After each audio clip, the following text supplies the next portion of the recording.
Not knowing how you will pay your bills this month is a source of poor health for most people.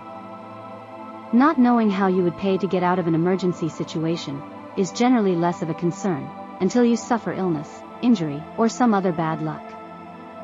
You even need money to buy insurance against an expected bad fortune. If you have insurance, but cannot seem to save anything, you still might not consider yourself very fortunate. This is despite being among the top 3% of people in Africa who recover from unexpected events through insurance.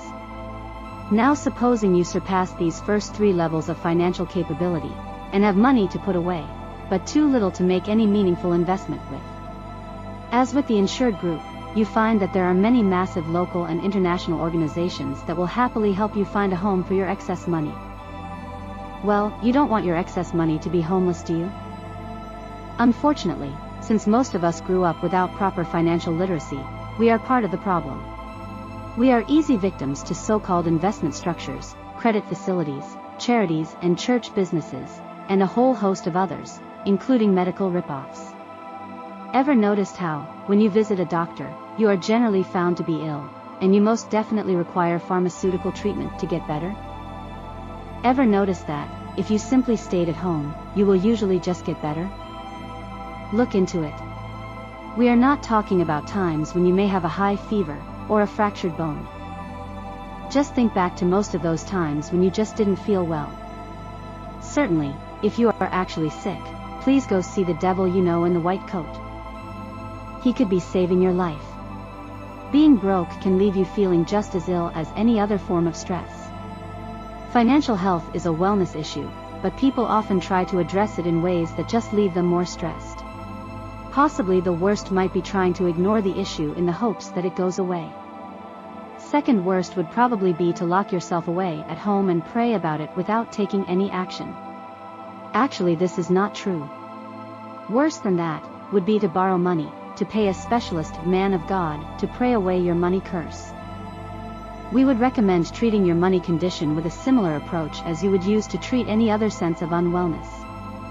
Start by identifying the actual issue, and then seek or work out a solution. Do you spend more than you earn? If you do, where does the money go? Does the last bit of money go to paying for transport to work? To an expensive meal or snack? To airtime for your phone? Amputate any of these problems that you can, and you will see an immediate increase in your earnings. Perhaps you are seriously underpaid. Insist on a raise. Insist, and find another way forward. Alternatively, perhaps negotiate shorter work hours so you can begin a side hustle. But do not bluff. Don't threaten to quit unless you are totally willing to. Make the demand after you have an alternative. If your mean old boss declines your request, be prepared to leave. But just don't set fire to his warehouse as you go. Once you have a little money on the side, educate yourself. Whatever your background, the world is moving forward.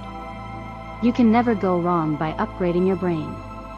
Perhaps consider leaving a jurisdiction that does not seem to appreciate your skills. There are so many websites that post jobs abroad, and application is free. So why wait?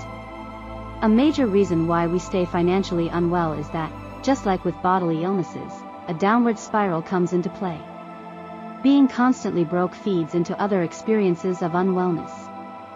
For instance, if you have no money, you easily fall into depression, leading to reduced energy, and to unwillingness to get off your butt and do what it would take to make things better. In this way, it is clearer that money links to health.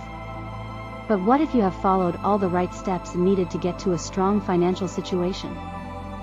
You are solvent, you are investing, and you have elevated your family's standards. Would your health improve?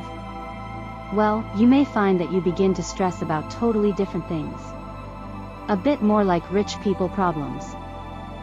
Such as optimizing your business, maximizing profit, not being robbed, and which of the best 3 schools around to send your child to.